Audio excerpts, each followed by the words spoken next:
Барыңыздарга ассаламу алейкум туугандар. Бизге сатууга ушундай Hyundai Santa Fe келди Кореядан.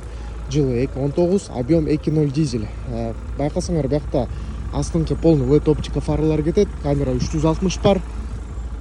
Бесключевой доступ, повторитель поворотников, плавающее сиденье, полный электропакет, удержание полосы, датчик слепых зон, электронный багажник.